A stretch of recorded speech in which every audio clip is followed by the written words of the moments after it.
Welcome to English in a Minute. Let's see what surprises Anna and Jonathan have for us with this week's expression. Have an ace up one's sleeve. Do you think you can afford the house you want to buy? I think so. But I do have an ace up my sleeve. Have you been going to the horse track again? No, Jonathan. The homeowner and I are good friends.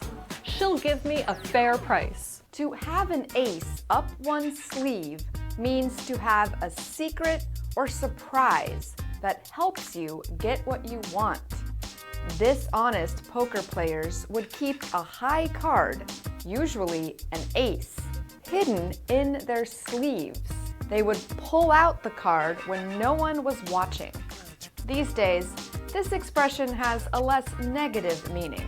And that's English in a Minute.